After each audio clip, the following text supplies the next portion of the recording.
Hi there and welcome to the Cranford Hospice talk today on shoplifting and trespass. I'm Deb Potter, I'm one of the community constables for Hastings and I'll be presenting to you this morning or this afternoon as the case may be. Firstly, what is shoplifting? What do we know about shoplifting and how do we confront the situation? Take this pen for example. If I wander around your shop, I pick up a pen, put it in my pocket, I continue wandering around, I haven't left your shop yet, still wandering around, but I've put this pen in my pocket. Have I committed theft or shoplifting? There'll be some varying answers in the audience, but yes I have. I have taken that pen and I have hidden it with the intent to deprive you permanently of it. Those are the ingredients of theft. I haven't left your shop yet, but I intend to. By intent, I mean I have hidden it from you. I'm not carrying it around like a normal shopper would do, i.e. putting it in the basket, holding it in your hand. I have concealed it. As soon as I have concealed, my intent to deprive you permanently of it is complete. I don't need to leave your shop. Big misconception that a lot of people have is you've got to let them leave first so that they have passed. We used to go by this theory of you've got to get through the last point of sale, i.e. last past the checkout. The person has been past the checkout, they haven't paid for it, then you stop them. My theory on this now is no, and we've had prosecutions before where the person has concealed the item on them in the shop, been confronted or been approached by staff, and the conviction for shoplifting has gone through. So the misconception around shoplifting is you do not have to have left the shop for that ingredients of theft to be complete. Okay, normal people, you and I, we don't shop with bits and pieces in our pockets or concealed in our handbags or up our skirts or wherever else they want to put them. Okay, that's not normal shopping. Okay, so what do we do as volunteers or as staff members when we see this happen? Now you can approach it a couple of different ways. An easier sort of way to approach this situation, I believe, is by going up to someone and saying to them, "Hi ma'am, that pen you've just put in your pocket, would you like me to put that on the counter for you?" It tells them that I've seen you steal that from us. I'm giving you the opportunity to give that back, to this to be resolved without having to take it further. And it's a really non-aggressive, non-confrontational way of dealing with a shoplifter, because I can imagine how it would be. When I go to a scene, I have everything laid out in front of me. I have the evidence already. I don't need to question myself as to whether something's right or wrong. It is there in black and white. For you, sometimes it's like, did I see that? Did I really see that? No. And you second guess yourself. Go with that gut instinct. Go with that first impression. You've seen it. You've seen where they've put it. Approach them. Okay? If you feel confident. If you are not confident about approaching, talk to another staff member, to another volunteer, tell them exactly what you've seen or tell the manager. Okay, there are another, you can let them walk out of the shop and then approach them if you want to, but I would imagine that person's going to do a running down the street and you'd be told to get out and that they're not going to be interested in stopping for you.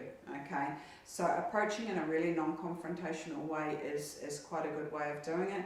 You can approach and say to them, hey look, that item I've seen you put in your pocket, we can deal with this one of two ways. I get the police in, you hand it back to me and you leave.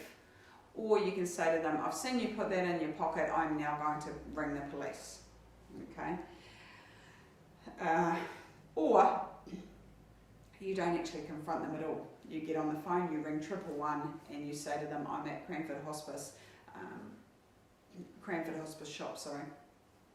I've seen a person shoplifting, they are wearing da-da-da-da-da, they are leaving or they're still in the shop, that sort of thing. Be aware though that shoplifting is a minor crime for us, and I know that's probably not what you want to hear, but in the big scale of things, if we've got a domestic situation, a fight, an assault, something else that is of more higher priority, that is where the troops are going to be deployed to. So I'm not saying to you that every shoplifter will not be dealt with by police. I'm saying that we prioritise things, and it's a triage sort of system, and for us or for our managers, shoplifting is down here on the big scheme of things. Okay. What are your rights as a retailer, as a shop assistant? Okay. You can ask someone for a bag check. You can say to them, I'm checking your bags, as long as you have already put that sign on your door as a condition of entry. Bag checks are a thing. They can tell you to bugger off.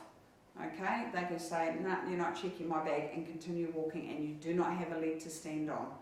Okay, so you can ask for that as long as the signage is up, but be aware they don't have to stop from you. You cannot physically touch someone, you cannot restrain them, do not start tapping them on the shoulder, anything like that. You cannot touch them or detain them in the shop. Okay. Apart from the main thing that you are detaining them against all sorts of rights that they have, and they may be perceiving themselves as a prisoner or whatever, don't detain them. You open yourself up for all sorts of assaults and things like that if someone gets aggressive and cornered, which is sometimes, not all the time, sometimes what happens to shoplifters when they're approached or they are sprung, they react quite aggressively.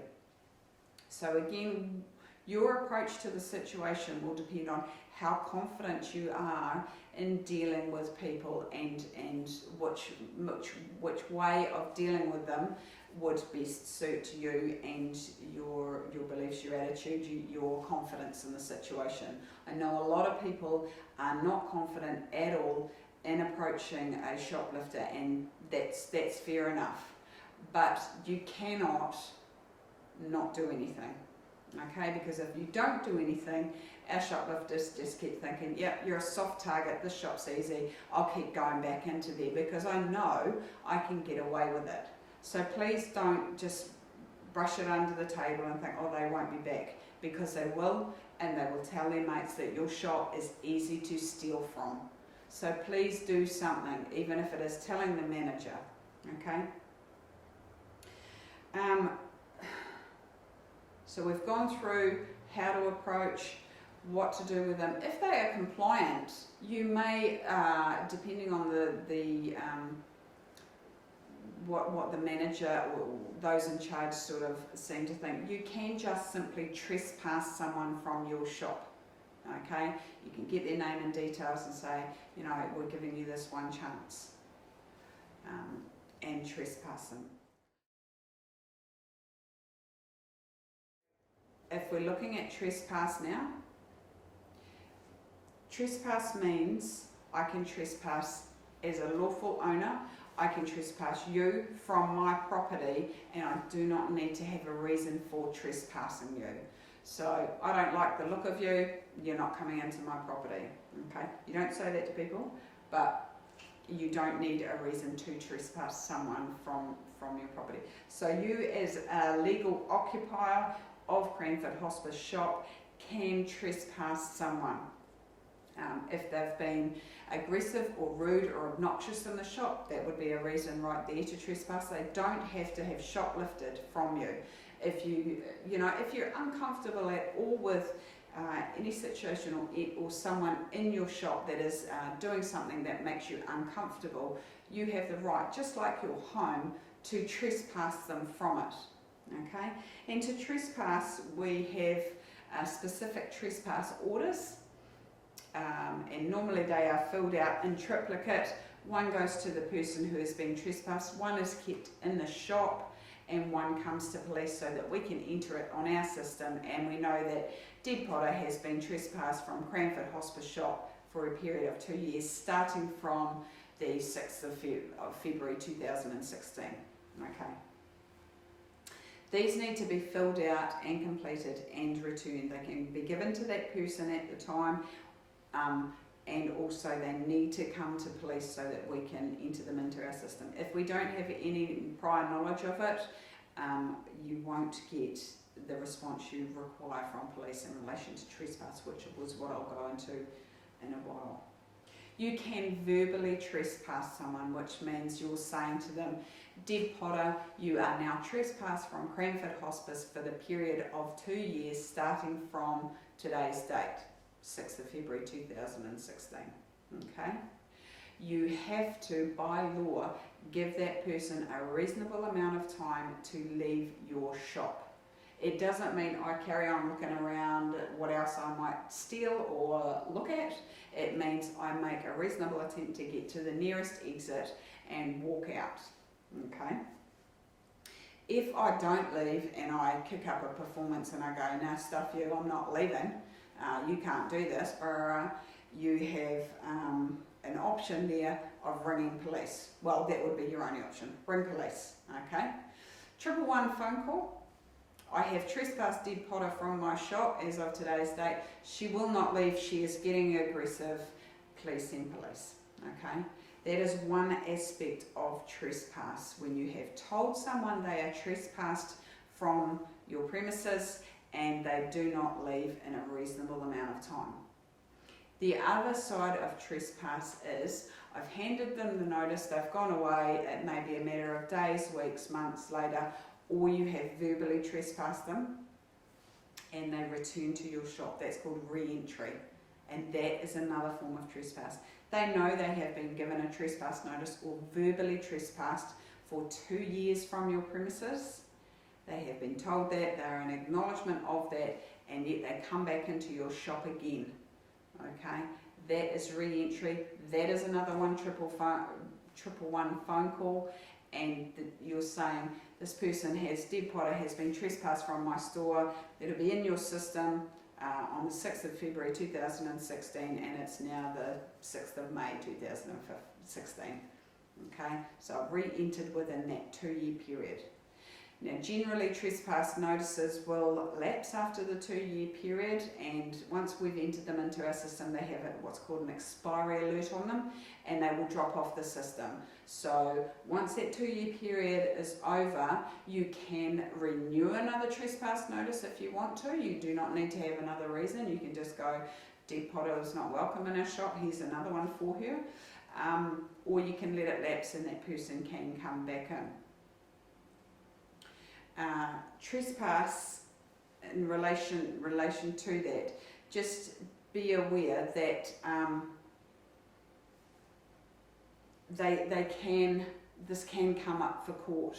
So if you do have to trespass someone, please note down time, date and place. Have a little book, a security book or whatever, or a notebook at the desk saying time, date and place I trespassed Deb Potter.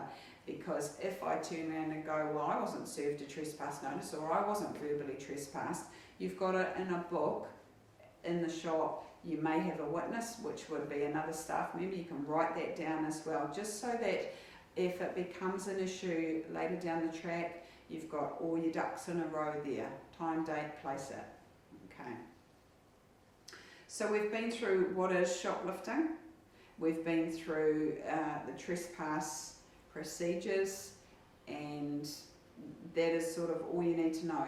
Again, with dealing with aggressive people, don't get into big dialogue with them or into getting in within the personal space. Give yourself time, back away from the situation if you need to. Try and talk to them calmly. If they're not interested in talking calmly to you, let them go. Okay, your safety, and I'm sure Cranford Hospice would be of the same thinking as I am, is your safety is paramount, okay? And whatever they have stolen is not worth you getting assaulted or worse from this situation happening. So again, it's watching out for your personal safety and being aware of that some people do get aggressive if they're caught shoplifting, and knowing what you can and can't do with a shoplifter from there.